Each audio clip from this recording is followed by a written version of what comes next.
right, Susan, would you like to introduce our wonderful speaker for today? I sure will. Good morning. Today our speakers will be some of the League of Women Voters of the Mother Lode ObserverCorps, which is part of the Voter Service Committee. They will explain how the mission of the League works and how we defend democracy and empowering voters, and the ObserverCorps in monitoring local government. Begin with the Voter Service ObserverCorps Committee Head, Jane Braga, who will then introduce the subject, and will introduce the other speakers as they come along. Okay. Okay, thank you.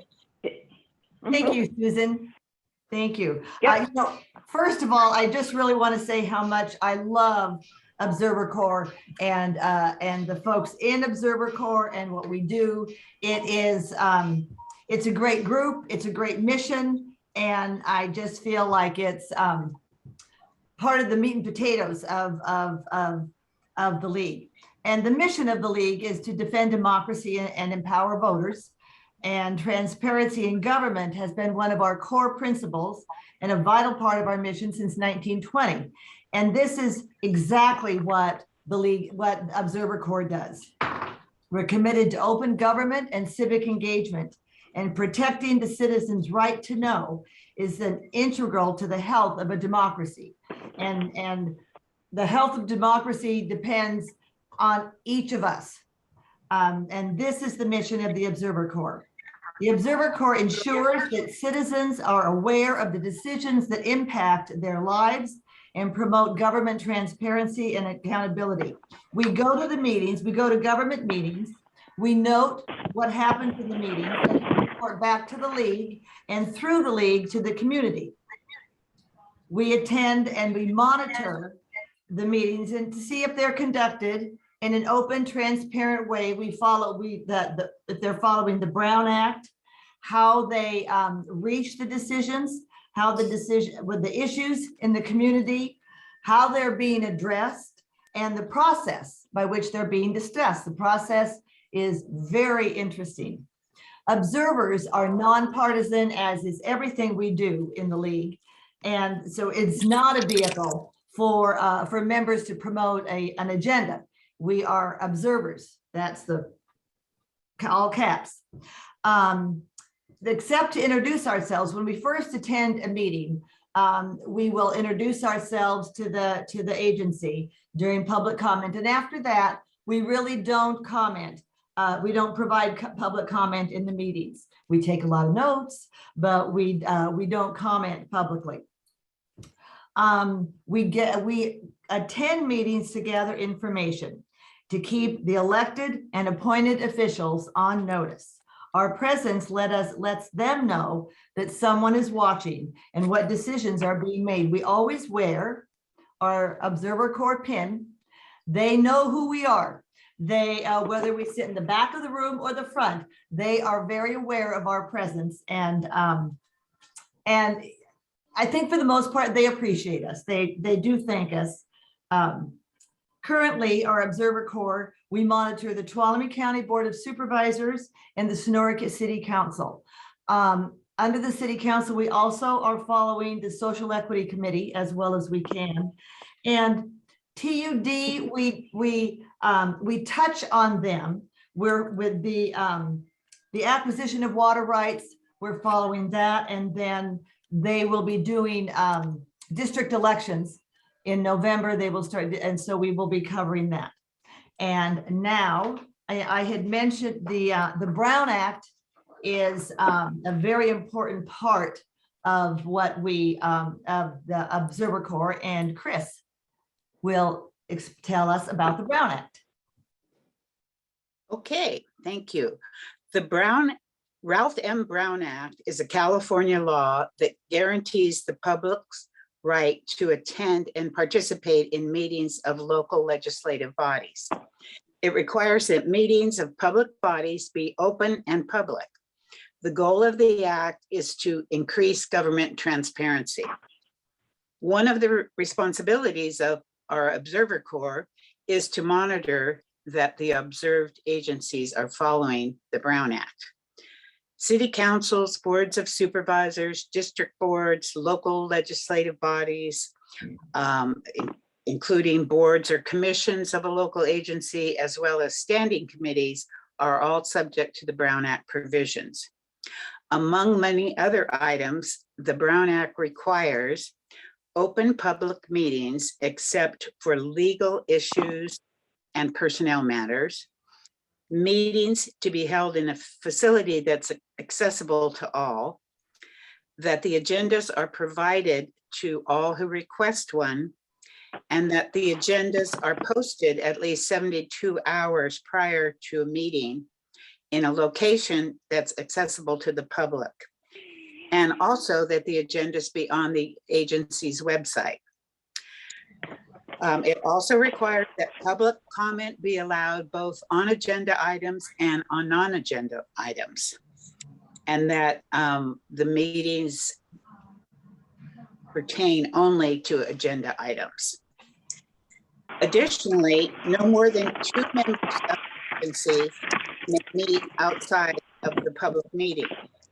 This means that serial meetings are prohibited.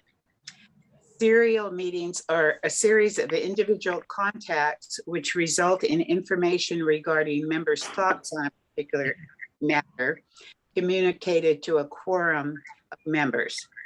There's a couple of examples of a serial meeting. One in which A talks to B, and then B talks to C, and C talks to D, and they let each other know what the other members think about a particular matter. And the other serial meeting is when there's an outside third party, and that person talks to 2 or more members of the agency and relays information among the group, so that information is shared with more than 2 members. So either of those ways of getting around the more than 2 members meeting are prohibited. Violations of the Brown Act may result in an invalidation of the action in which they voted on. And it also, individual members who violate the Brown Act may be charged with a misdemeanor if they can prove that the member intended to deprive the public of information that they were entitled to. And that's about it. Thanks, Chris. We are open to questions later if anybody has any. Right. And I just I want to take a minute. I apologize. I didn't, I said it's a small but mighty group, and I want to introduce everybody. So Lane Willie is an observer. Chris Barsanti is an observer. Leonidas Russell is an observer, and Susan Medeiros is a observer, as well as myself. So with that, Leo will now tell us about the Board of Supervisors. Well, thank you, Jane. The Board of Supervisors, just to refresh your memory, District 1 is David Goldenberg. District 2 is Ryan Campbell. He's up for re-election this year. Leo, I wonder if we could ask people to mute. Yes. So if Okay. everyone We're getting gives some. feedback here. Thank you. Thank you. All right. Let's see. Anaya Kirk is also up for re-election. District 4, Kathleen Half. District 5 is Jaron Brandon. And all of the current board members are serving their first term, which has been an interesting process to watch. And just roughly, District 1 is the city of Sonora. That's David Goldenberg's district. District 2 is East Sonora, and that's Ryan Campbell. District 3 is Upper 108, and that's Anaya Kirk. District 4 is Groveland, and it also kind of skirts down into East Sonora just a tad, because I'm in District 4. Let's see, and that is Kathleen Half. District 5 is Jamestown and Columbia. Now, this is a very rough description. If you are interested in knowing if you were affected because of the redistricting, go to the supervisor's website.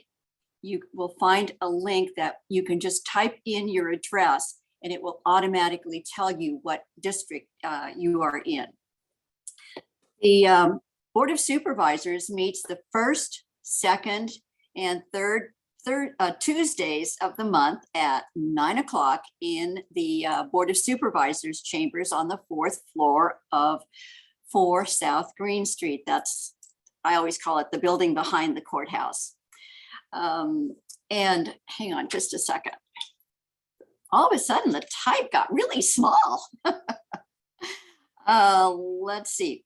Now the board chambers will be physically closed to the public through February of this month, due to the high level of transmission of the COVID-19 virus. But the board meetings can be watched on the Access Channel 8 or via Zoom that's posted on the Board of Supervisors website. The board agendas are also available on that same website. The board oversees the management of county government and special districts. Among other duties, they establish policy and approve the annual budget. And this year, they're getting ready to discuss their raises. One supervisor performs the duties of chairperson of the board for the calendar year beginning the 1st of January. The position rotates numerically by district. Anaya Kirk is the chair for the 2022 year. Kathleen Half is the vice chair. The chair conducts the meetings and appoints committees and commissions. These are also listed on the Board of Supervisors, Tuolumne County website. Also, committee and organizations, partnerships, and handbook is available online. Many of the citizens committees all hold open meetings and are subject to the Brown Act. They hold an annual retreat to set strategic goals and objectives. And although off-site of their chambers, this is open to the public. This year's retreat will be held February 9, 10, and 11th at the site yet to be determined. And it's exciting. I'm also with Jane. It's a lot of fun to go and watch and observe. One never knows what's going to happen. And now Lane will tell us about City Council, Sonora City Council. Thank you, Jane. The Sonora City Council members are elected for 2-year terms, and they're also elected at large. They change after the June election, and then they take office the following month in July. As I said, City Council members serve at large. And currently we have Matt Hawkins, who is the mayor. He was elected in 2010. He will be ends in 2024. Mark Plummer, who is the mayor pro tem, first elected in 2010. He'll be up in 24. Jim Garaventa, he was elected in 2014. His term ends this year, so he's up for re-election. Colette Such, first elected in 2018, and her term ends, so she will also be up. Ann Segerstrom was first elected in 2020. Her term will expire in 2024. For the council, the Code of Ethics states, the city of Sonora will provide a safe and healthy community in which to live, work, and prosper, while embracing our arts, culture, and historical character. The mission statement includes responsible for financial resources, stimulating the economic prosperity of the community, promoting our historical and cultural heritage, and planning for the future of our community. As was stated earlier, we now have a social equity committee, and they are in charge of that and established as an ad hoc committee. And if you wish to see any of those meetings, as others, as has been mentioned, you could go on the site for the city council and you can find the social equity, and those meetings are worth watching too. The Sonora has a city manager form of government. The city council hires a city administrator. The city administrator is responsible for implementing policy, and the city council sets the policy. The Sonora City Council meets the first and third Mondays of the month. at 5 p.m. If a holiday falls on that Monday, they will usually meet the next day, which is a Tuesday. Meetings are held in the City of Sonora Council's chambers in City Hall, 94 North Washington Street. We've not been able to cover these meetings as well as we do the Board of Supervisors. During COVID, it's been much more difficult to access them. If they would do the same thing as the Board of Supervisors and has been like on Channel 8, we'd be able to do a much better job than we are right now. So that would be a help for us. And the City Council is very worth watching, going to. You never quite know what's going to happen. And I just like to say with others, this is a wonderful committee to serve on. We have so much fun in our meetings, and we also love to observe. Thanks. Thanks, Lane. And now Leo will tell us about TUD. Hey. Although the ObserverCorps doesn't formally follow TUD, the Tuolumne Utilities Districts, we have been keeping an eye on the ongoing efforts to acquire water rights from PG&E and will continue to follow this effort. In addition, TUD will be restructuring to a district representation structure for its board members, beginning with the general election this November. We will be attending the February 8th and March 8th public meetings addressing this change. We will be reporting back to our membership on this topic. Expansion of the ObserverCorps to include coverage of TUD is one of the goals of the ObserverCorps. Right now, our small but mighty group does not simply have the people power to include this entity. And if this is of interest to you, you must come and join us. Contact Jane. She will let you know when we meet and when we observe. So thank you. Thanks, Leo. What advocacy, one of the ObserverCorps, we observe, but also we feed into the advocacy, which is one of the jobs, responsibilities of the league. We fill out a report for each of our meetings, and one of the questions on the report form were any issues on the agenda relevant to League of Women Voters state or local positions or programs. And this question, along with the Brown Act potential violations, can trigger action on the part of our league. In 2020, I believe it was 2020, the Board of Supervisors in their budget talks, they were considering closing all the libraries in the county. And this was the Tuolumne County Friends of the Library expressed concern about that. We, as the ObserverCorps, brought our concerns to the board. It was determined that both state and national league had stated policies on a free, public, accessible public library system. And so because of that, we were able to publish a president's statement in the Union Democrat supporting the libraries and to keep the libraries open. Except for COVID, the Board of Supervisors has been paying much more attention to the libraries and keeping them, making much more of an effort to keep them open. This is still a work in progress, but that was one thing. Last year, at the end of 2022, for the first time, we did an end of year report. Last year, there were a lot of challenges in both City Council and the Board of Supervisors, and our whole community faced. And there were times when our ObserverCorps members expressed concerns about events and interactions at the meetings. In our report, which was our first to the community, we had to determine, needed to choose how best to share our observations, our concerns, and our commendations while maintaining our unbiased, nonpartisan reputation, which is crucial that we maintain that in our community. So far, we have earned the respect of the community and of the agencies that we observe, and we really want to maintain that respect. with that in mind, we chose to focus our recommendations. We talked about what happened and we focused our recommendations on parliamentary procedure, which is a fundamental responsibility of both bodies. And surprisingly, parliamentary procedure and following the Brown Act really presented more of a challenge. We were surprised to both agencies that we were following. And this advocacy and the public, sharing more with the public as we grow, we're a work in progress. And as we grow, we want to expand, we hope to expand all this.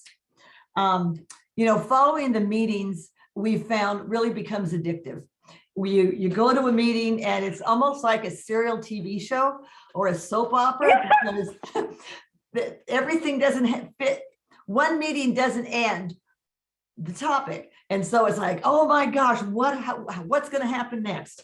And so it really does become addictive. And that's part of when we have our meetings, the fun of thinking, well, this is what happened and how you get to know each of the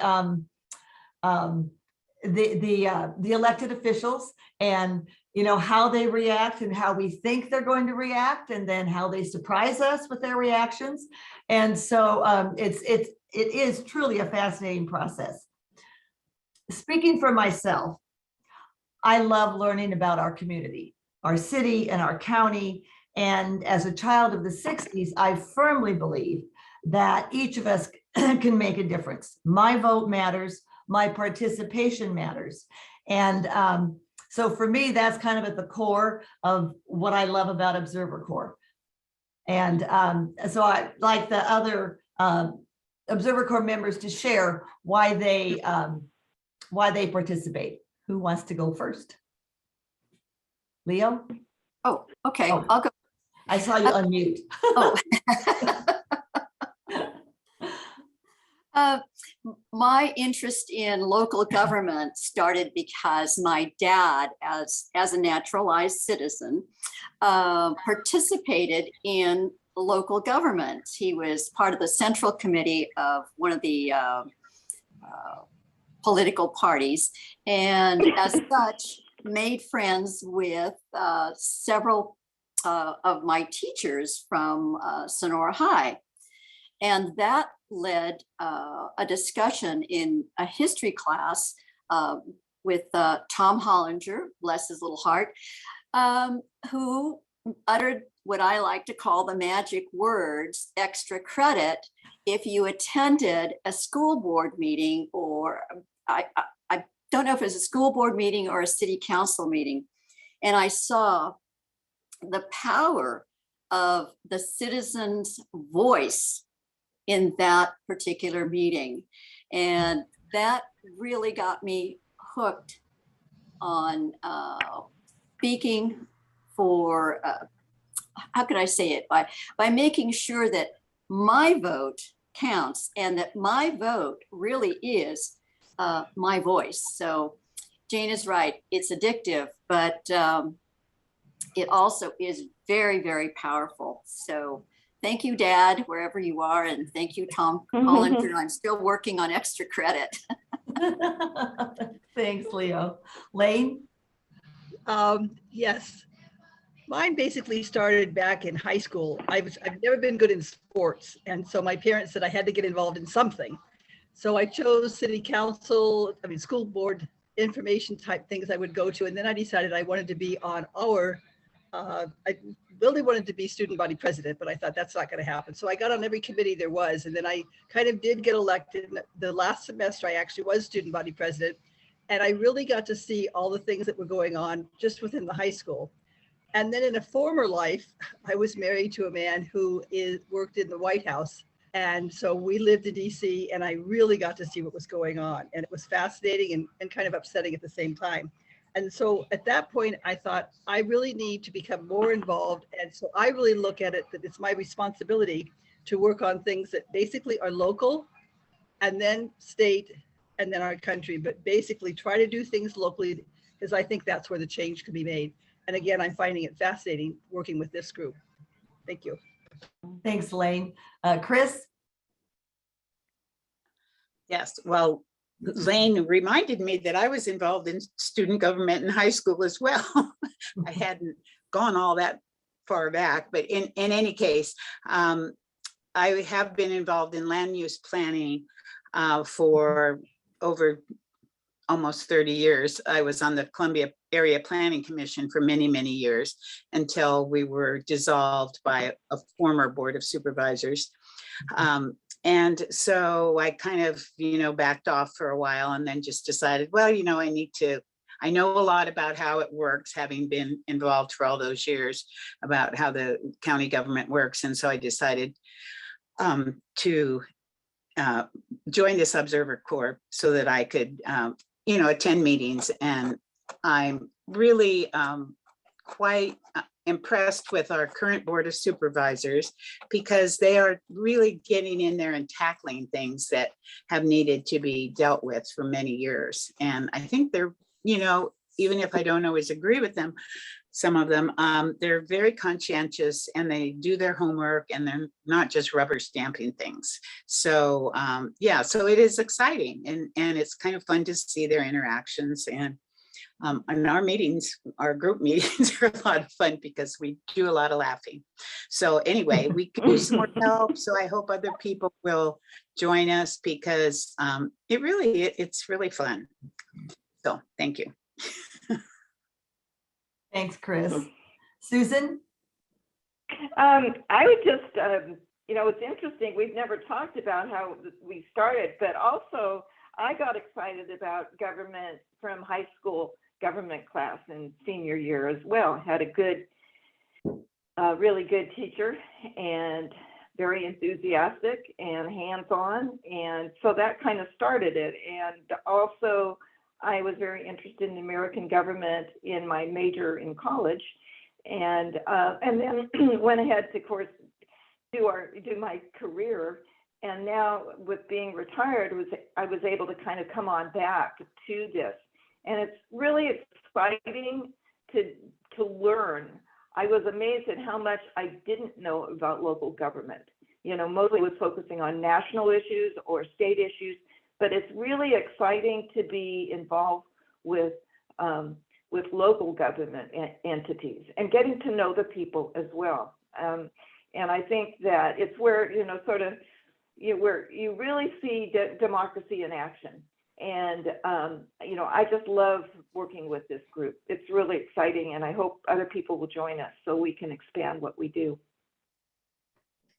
Thank you, Susan. So, yeah, we're always looking for new recruits. So this has been, we have a lot of fun as we're doing, I think, a great civic service. So we are open to questions if anyone has questions for us. Janet. I wonder if you could walk us through the process that you might follow, say, if you found a Brown Act infraction, you identified that. There have been, what we have done so far is we have made note of it and included that in our end of year report. The Brown Act infractions that we have observed so far have been immediately addressed by either city or county council. Yeah, right. So they were, it didn't go beyond that because they didn't, as I said, because they were immediately addressed by county council or city council, the city council, COUNSEL. They didn't require action on our part other than taking note of it. And that was why in our end of year report, we made the suggestion that a little more careful review of Brown Act policies would perhaps would not be a bad idea. Thank you. Sure. Sue. I have a question about the raises for the board. Who decides? Do they just unilaterally decide they want more money, or is there some sort of process? That one, that's a real tricky one there isn't an established process. What has happened, the way it's written now is if the Board of Supervisors cannot decide on a raise, it will then go to the grand jury. And in 2017, it went to the grand jury. The grand jury, and then the grand jury is mandated to study that and report back. So the grand jury then can make a recommendation and then bring that goes back to the Board of Supervisors. The dilemma, as I understand it, no matter, because they were talking in the meeting about coming up with a formula, having a citizens group.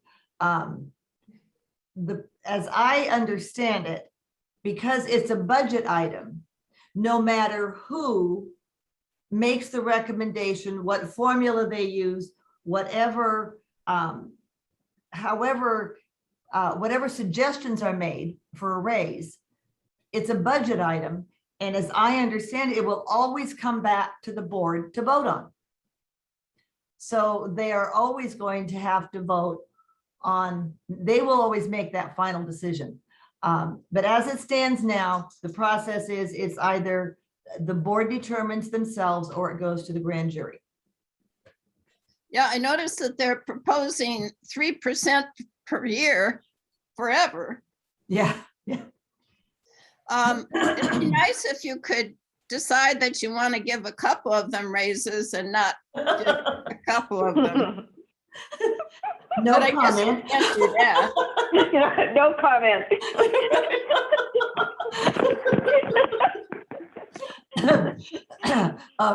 Jim?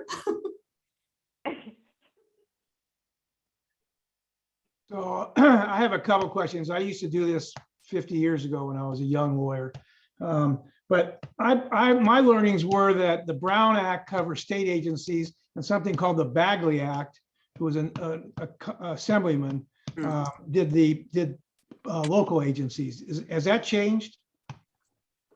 I'm not familiar with the Bagley Act, so I couldn't say. Okay, so Chris did some research on that. What do you know, Chris? I know the Bagley Act was mentioned in some of my paperwork here. I'm trying desperately to find it.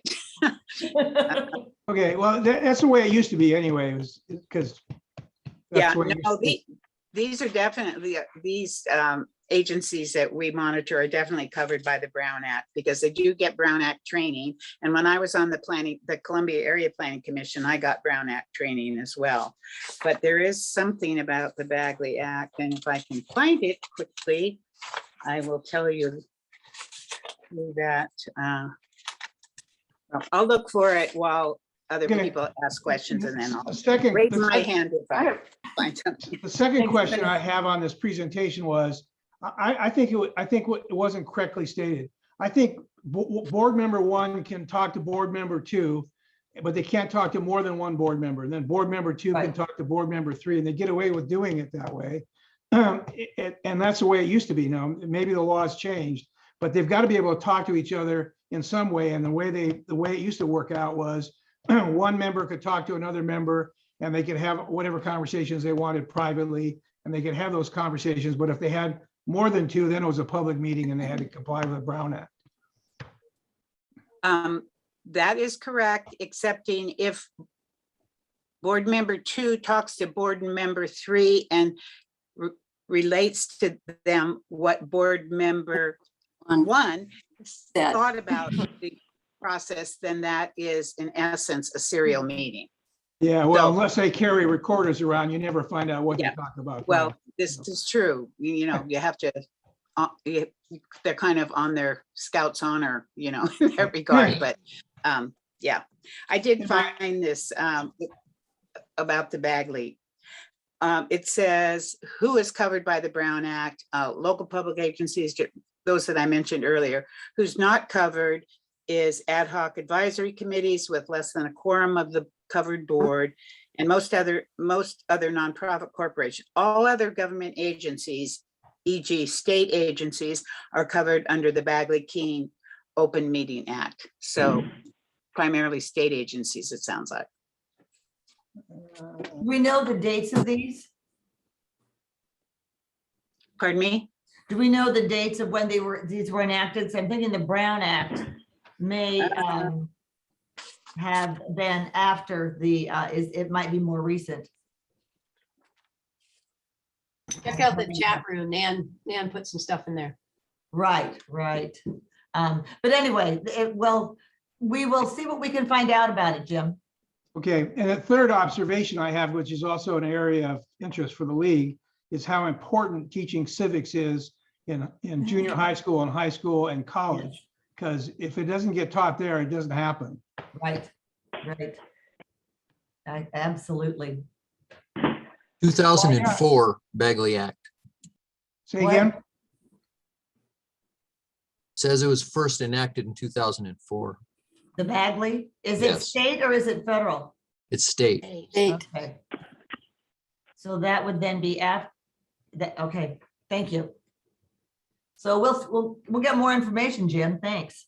Well, it wasn't, I mean, there was an original Bagley Act. It was way before 2004 because I was running around the PUC in the 70s and we dealt with it then. So, Yeah. But I haven't checked it in a long time because it's been out of It- something. yeah. Jane, it'll be an interesting point for our committee to look into. Right. the depth, at a later time. You're right. Alan and then Nan. Yeah, I just noticed the Bagley Act, Keene Act was in 1967, Mm. the original. Thank Okay, you, Al. thank you. Nan? So I have a very simple question.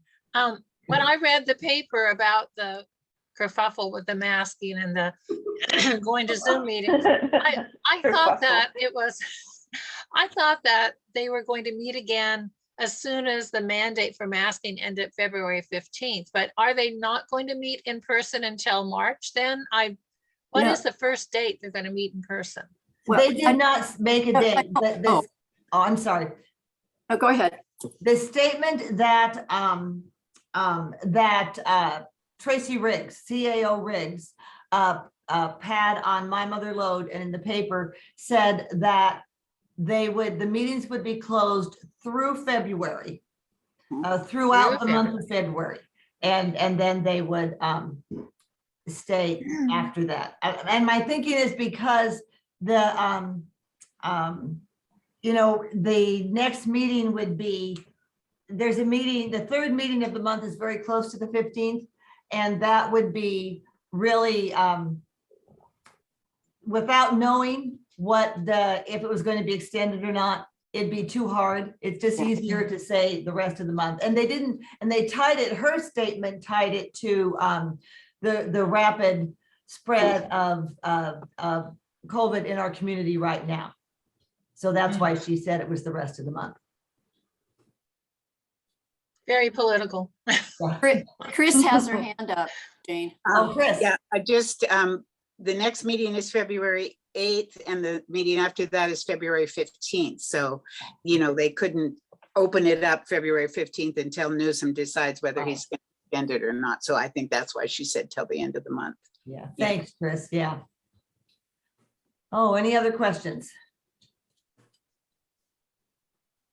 I don't know if I can see everybody. Oh, Sue has her hand up. I just have a suggestion. Reading the paper today, there's a lot of information in it, like about our roads. No surprise, but we have the worst roads in all of California. Now, how sad is that? Yeah. So that's one thing that should be brought up with the board, if it hasn't been already. Have they discussed roads? Absolutely, yes. Yeah, that's a constant. The infrastructure bill, they are planning to use a lot of the infrastructure money on the roads. We have, I forget, they said we have thousands of miles of roads in the county, and they have a priority for the order in which they address them. And it is a big issue. And it's a constant topic. Pretty bad being the worst in the state. I mean, that's not something to be proud of. No, no. And nobody was close either. Yeah. in Right, terms I of- mean, in it terms was of like bad. 60 versus 20 or something, Yeah. you know, how the roads were evaluated. Jane, Patty, and Elsie have their hands up. Thank you. Patty? I just want to say just how impressed I am with this committee.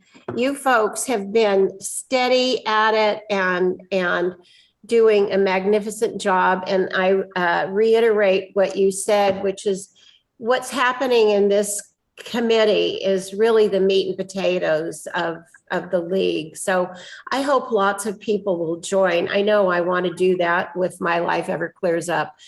And second of all, there's been quite a bit of conversation within the league about wanting to be instrumental in civics education in the high school level. And when I hear all of you tell your story about how you got engaged, I think that's just imperative that we put that on, maybe not the front burner, but put it on simmer and just do some brainstorming around that. It was, I know my first election was in the 5th grade running for traffic captain. And, you know, it's like, it's really important, you know, so you guys are just, thank you. Thank you very much. Thanks, Patty. Did Elsie have a question? Yeah, I think so. And then Deborah. Well, I was just going to comment in relation to what Sue said. I lived in Columbia and Gold Springs Ranch for over 30 years, and the development was started in, I think, 1976. We tried year after year after year to get our roads repaved, and they never would do it. And they always said that the reason was there was no money. But then I noticed that the main streets, like 108, they pave it whether it needs paving or not. And some of the others, they do the same thing. And it's a mystery to me. Yeah, yeah, it is. Well, it may be that 108 gets, since it is a major highway, gets different sources of funding that are more statewide or something. That could be, I don't know. Yeah, it could be. I don't want to say because I need to do more. I need more. Yeah, that it's Caltrans. Yeah. Which Yeah, is state. It's federal and state money both, so it's totally different funding. Right, yeah. Deborah? Yeah, I just want to, can you hear me? Yes. Yeah. Okay. I just want to share that my husband was the public works director for Tuolumne County for 12 years. And he was constantly an uphill battle for him to try to get money to repair roads. He took at least 2 to 3 trips to Washington, D.C. to lobby for money for rural roads. He took several trips to Sacramento to lobby for state money for roads. So yes, it is state and federal funding. You know, Caltrans is in the works with the money. And so it's a very complex issue. And he felt like every day that he was in office, it was just an uphill battle to try to get money. So I don't know whether there was a difference between, actually receiving the money. And then once you receive the money, then there are rules in place with how to use the money. I'm not sure how that infrastructure monies work, but I just want to say that it's just not an easy process and it's very complex. So I just had to put that plug in for my husband and that they probably are working hard and it is a priority system, but there must be some roadblocks there in place and I don't know what they are, but it is a battle to maintain our roads for sure. Yeah. Yeah. Thanks, Deborah. I know in listening to the discussions, one of the things is the thousands of miles of roads that our rural community has. There's so many. Right now, recently they approved, and when they get money, the amounts they get, like they just recently approved Willow Springs. And it's just a couple miles, that they can do at a time. And so I can't imagine how frustrating. Maria? It was one of the most frustrating parts of his job. Yeah, I can only imagine, because Right. during the discussions, you get Yeah, that sense. because he would hear the constant public complaints about it. Yeah. Right. Yeah. Well, and we also have damage from snowplows and chains every year that just tear up the roads. Right, right. And Maria? so much traffic, traffic from Ah. tourists who are not part of our tax base coming in here and using the roads, but we don't get the money from the gasoline tax, which is a real thing that we need to talk about. Right. Nan, I Oh, think that's Maria might interesting. have, Maria raised her hand. Maria? Yeah, just to say really quickly, number one, it's just roads are hugely expensive. And so that's a big part of the problem. I mean, fixing roads is just, it's astronomical, frankly. I probably in the billions and billions to do all the roads here. And number two, whether you like it or not, logging, historically, a lot of money came back to the community from logging, from the receipts. And so that really changed in the 80s, actually. So a lot of that money would help maintain those roads, schools and roads. So I think that's part of the problem too. And communities still, even, 30 years later, 40 years later, haven't really adjusted to that loss, because it was a substantial amount of funds. So a lot of stuff going on. So tough. This is Sharon. May I make a comment? Yes, please. Okay, I wanted to note on the roads that the county, there's approximately 650 miles of roads in Tuolumne County that the county is responsible for maintaining. For at least 40 years, they have declined to accept any more roads into the county maintained road system because they can't maintain them. So it's not surprising that we're last on the list of counties in California in terms of the quality of our roads. Yet in those 40 years, more roads have been built, and those are in areas where, say, subdivisions, and the county then forms a county service area, and those people whose roads are part of their development, they have a tax on top of what we all pay to maintain their roads, because the county isn't going to do it. As I say, 40 years ago, they quit doing it. And relative to the Brown Act, I know it predates 1969. It was passed by the state legislature and named for Ralph M. Brown. And it applies largely to local, city, municipal, county governments, and the Assembly and the Senate exempted state agencies from it. So at least we have some sort of accountability at the local level. I wanted to comment again on what Debbie said in relation to the frustration of her husband. I once called his office to complain about our roads because I used to walk my dogs, and I wore a pair of $120 tennis shoes. Someone needs to mute, please. That's pardon me, Jane, for interrupting, but I couldn't hear what Elsie was saying. Right, thank you. I used to walk my dogs, and I wore a pair of shoes, tennis shoes, that cost $120. I could feel the rough road right through my shoes. And so I was worried about my poor little dog's feet. So I called the office again to ask when the roads were going to be repaved. And out of frustration, well, first of all, I have a friend who worked in the office. So I talked with her. She told me she would pass the message on to him. And she called me back and she said, here's his response: buy shoes for your dogs.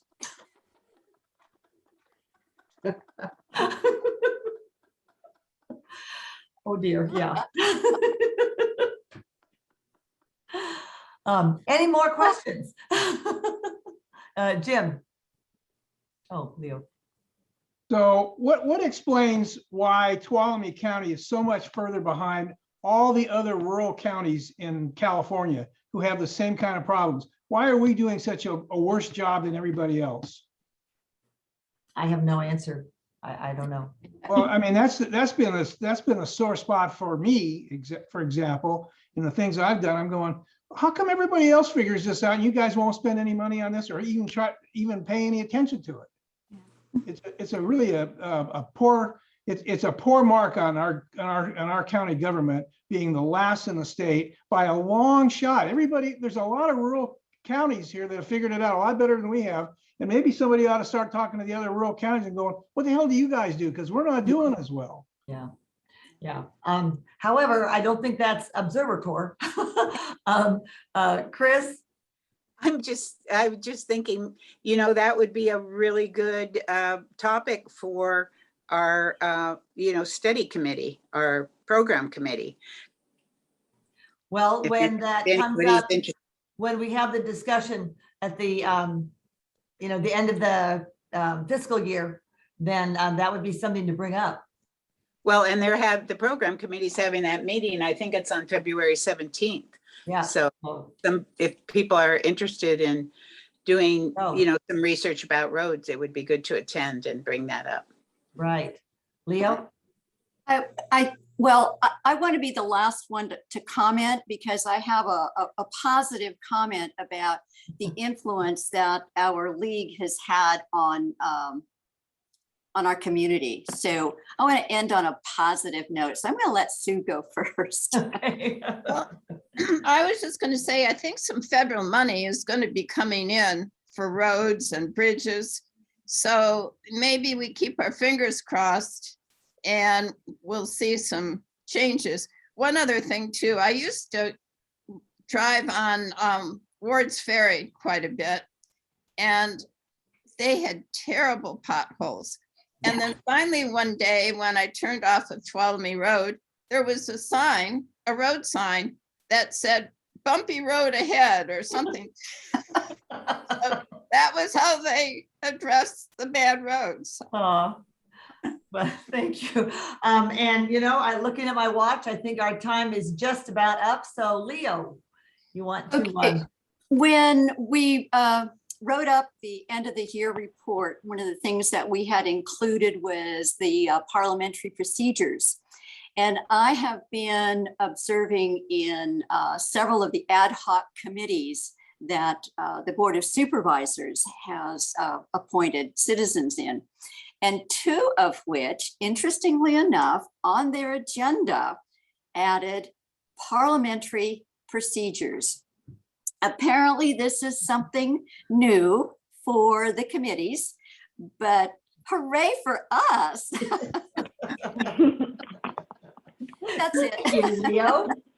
What a good note to end on. Thank you, everybody. Thank you.